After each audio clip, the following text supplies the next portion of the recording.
Hello, hello. I'm Samaya, and on this channel, we binge films, TV shows, and books, and then yap about them.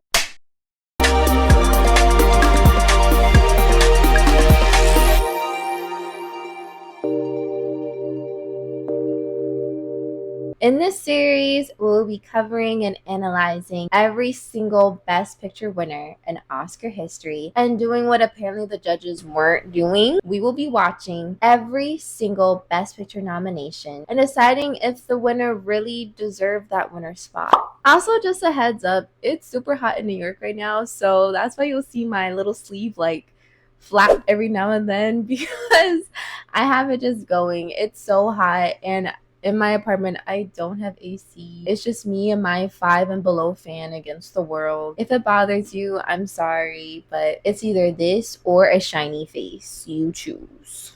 This series would be for those who have an interest in pursuing the arts or film, and they may not know that much about film history or haven't watched that many movies or can't list like random famous actors when someone asks you, oh, have you seen so-and-so in this? Have you seen that movie with this actor? I figured watching the Best Picture nominations and Best Picture winners is a good way to start. If that sounds like you, join me in this challenge and we can discuss all these Best Pictures together. Today, we'll be covering the basics of the Oscars, origins of the Oscars, how voting works, and just some little fun facts that I found during my research. But if you could truly care less about that, go ahead and click out this video and watch the next video where we'll be watching the first Academy Award winner. But first, real quick, I bet you're probably wondering, what makes this girly qualified to even, talk about these movies? Well, let me just quickly introduce myself.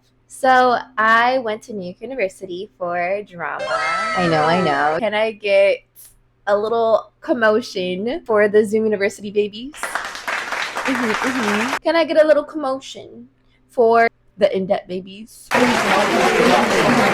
I get a little commotion for those who are struggling to find a job that they're actually passionate about post-grad? Oh yeah.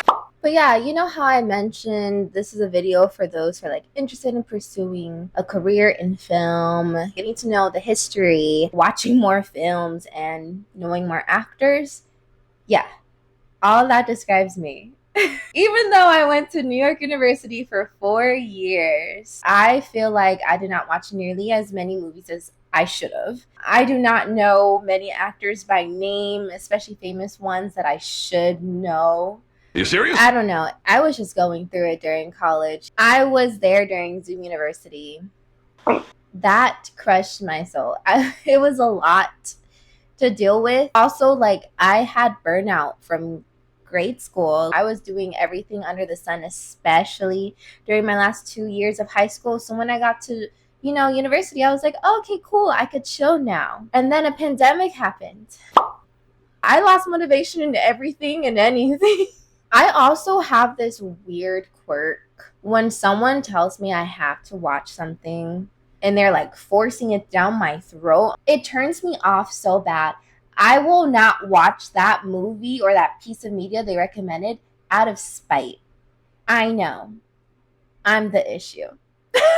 Being surrounded by a lot of film kids who are like, oh, you have to watch this, you have to watch that, you haven't seen this, you haven't seen that. They grew up really obsessed with that kind of stuff. For me, I honestly went to NYU and wanted to become an actor. I didn't realize that ambition until high school. Before then, it was just a hobby. It was just for fun. But once I realized I could pursue this as a career, I was like, okay, I'm going to go to university for that. There's nothing else I want to do in my life. Anyway, those are all excuses at the end of the day. I feel like I'm finally at a place where I can sit down and finally catch up and watch all these films people love talking about and get to know the history on my own terms. If any of my experiences resonates with you, I feel like this is a really good series for us to do together and just get started and watching things more, so that way you could be that person at the party where you can be like, oh, did you see this? Oh, you haven't? Okay, let's go ahead and start talking about the origin of the Oscars. In 1926, Louis B. Mayer decided to create an organization whose membership would be open to all employees of the film industry. Then in 1927, Mayer, Fred Beatson, Conrad Nigel, and Fred Niblo hosted a banquet and invited a bunch of Hollywood dignitaries. Nice. They advertised it as anyone who came to the banquet would be considered founding members. And so the Academy of Motion Pictures Arts and Sciences was founded as a nonprofit with 36 members who locked themselves into the 5 original branches of the Academy. And this became a tradition afterwards. So when you become a member of the Academy, you do have to pick a branch to be locked in with. 2 years later, the first Academy Awards happened on May 16, 1929. It was a banquet style with 270 attendees, and the tickets were only $5. $5. But that's like equivalent to $94 today, which is still really, really cheap for an experience like that. But then again, in hindsight today, members who are invited to the Oscars or nominees, they don't have to pay anything. If you're nominated or you're a presenter, you actually get the tickets for free. Unlike the sealed envelope system that the Oscars have today, for the first Academy Award, the winners were announced 3 months prior. Back then, the Academy Awards only had winners announced for 12 categories, some of which were shared among others, especially since this was the first Academy Awards. It was also a lot more intimate. It was a banquet style. So everyone came, already knew the winners. They were just there to socialize, accept their award, and go home. Speaking of awards, let's talk about the iconic statuette, nicknamed Oscar. Fun fact, that's actually not his real name. The official award's name is actually the Academy Award of Merit. But for some reason, the nickname Oscar stuck. There are like several stories of how the nickname came to be, and none of them really make sense to me except for one, where the executive producer, Margaret Herrick, she was the librarian originally, but she became the executive producer. She said that the statue looked like her Uncle Oscar, and so staff started nicknaming the statuette Oscar. I feel like that's the most plausible theory. It would make sense that the staff would use the nickname a really high up person of the organization would use. The other two were like a columnist writing that the name is Oscar in her article, but it was like, where did you get that name from? And then the other one was also, I don't know, she was kind of milking it, where she was like her husband, and his name was something like Harmon Oscar Nelson, that the backside of the statue looked like her husband. That doesn't make sense to me either, girl. Like, I personally don't think the nickname would have stuck unless it was someone of really high importance, especially back then. And it just makes sense that Margaret was that girl who nicknamed the statuette. Good job, Margaret. The Academy Awards were banquet style until 1942. They had to be moved to be held in theaters. Due to attendance, it was getting more popular, a lot more people wanted to come, and because of the war.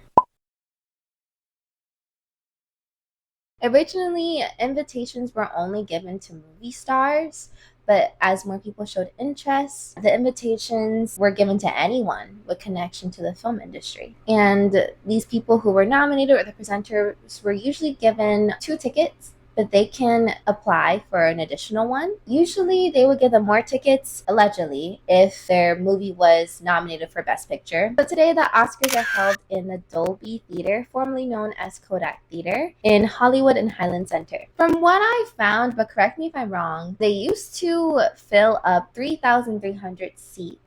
But ever since COVID, the seats have been reduced to 2,500, which is not a lot considering the Academy has over 10,000 members. That's a lot.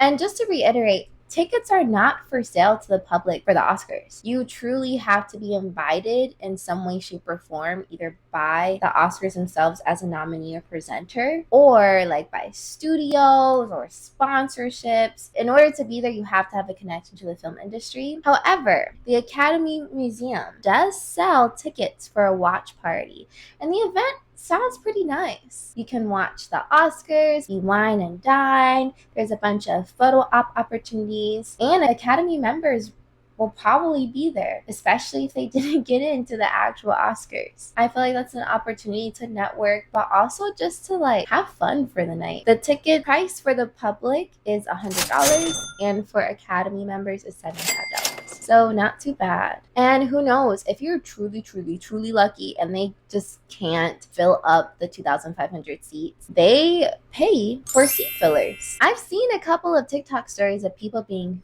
seat fillers, and people are like, oh, how did you get that? How did you get that? And they low-key gatekeeped it. And I couldn't find much information about that either. If you know more information, please comment that down below, because hey, if a girl can get in and be a seat filler, I would make that my entire personality. I'm sorry, not sorry. So like I said before, the first Academy Awards only had 12 categories. Nowadays, we have 23 categories, which shows the growth of the industry. It takes a whole village to make a movie. It really, really does. It is not easy at all. There's so many aspects to making a movie that people who are not really into film don't really think about. It takes a lot. So it's great that the categories are being expanded. So that way there's more opportunity for those who work so hard to be rewarded for their hard work and to be acknowledged, because that validation really does help a lot. Now let's go ahead and talk about the voting process for the Oscars. How a movie is qualified. The film must be shown at a commercial theater in LA for at least 1 week between January 1st and midnight December 31st of that year. The exceptions are for foreign language films that can be submitted by the country of origin, and it doesn't have to be shown in the US. For documentaries and short films, they have completely different eligibility requirements, and the paperwork must be submitted by their producer. For music, they also have different eligibility requirements, and the artists themselves have to submit the paperwork. If you want to know more about the specificities, I can't say the word. If you want to know more about those requirements, I do have that linked below, as well as all of the sources that I'm citing throughout this video. Also, a little bit of a disclaimer. Please keep in mind that the requirements in order for a movie to be qualified honestly changes a lot throughout history. So the one that I just listed could honestly not be valid anymore, but this is the information that I found. So once again, the Academy has over 10,000 members. This includes like marketing, public relations executives as well. And these members are divided into 19 branches now. Anyone who joins must be involved in the movie business in some way, shape, or form. So all of the voting members can nominate the best picture. And once the nominees are decided, the voting members can vote in any category. So it's not restricted to just their branch. Voting takes place entirely online for at least 4 weeks. So here is a general process. So all the voting members can nominate a candidate in any category. Then 5 board judges from each of the original branch determine 10 candidates with the most votes in each respective category. Then they narrow it down to 3 per category. And then finally, the central board of judges, once again, 1 from each original branch, select the final winner. I wanted to highlight the process for the Best Picture award, considering that's the star of the series. Those are the movies we're going to be watching. So I was just curious about what the process for that was like. First things first, every voting member ranks the Best Picture nominees 1 through 10. So 1 being the favorite and 10 being their least favorite. If one movie gets 50% of first place votes in round 1, they win. But if no movie meets that 50% requirement, the one with the fewest first place votes is eliminated. And those who chose that eliminated film will have their votes transferred to their second choice. So like, for example, not to bring up the La La Land and Moonlight incident. If a lot of people had La La Land as their number 1 and Moonlight for the number 2, and let's say Trolls for the number 3. Wait a minute. Oh wait, I don't know if that example makes sense. Okay, so let's say if people had La La Land for their number 1 and Moonlight for their number 2. If La La Land has the fewest number 1 votes among the majority voting members, it's eliminated. And so that voter's vote goes to Moonlight. The movie with the most votes wins. Like I kind of teased about in the beginning of this video, I did more research and it's true. The voters are not required to watch all of the movies nominated.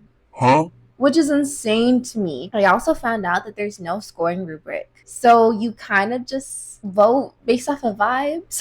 I'm sure like most of them have like their own personal scoring rubric, but the fact that that's not a requirement is kind of like crazy to me. And also the fact that it's only strongly encouraged for them to watch all of the movies is once again Odd to me. it makes me question that these best picture winners deserve it. But then again, it's also like, how do you make sure all 10,000 plus members watch all the nominated films in that category? You kind of just have to like hope that they do. And if not, it's kind of giving popularity vote, not gonna lie. Hence why I really want to do the series, because who knows if there was like a really good movie nominated and they just weren't given their flowers. It also just makes me kind of wonder even further past that, how many movies, good movies have there been that haven't been nominated for the Oscars in general that are worth watching? If there is a movie that you really want me to watch that hasn't been given the platform, please let me know and I would definitely watch it. I was also curious, what do winners get besides like, the statuette? And I found out there's no cash prize. The other benefits you get by winning is pretty good.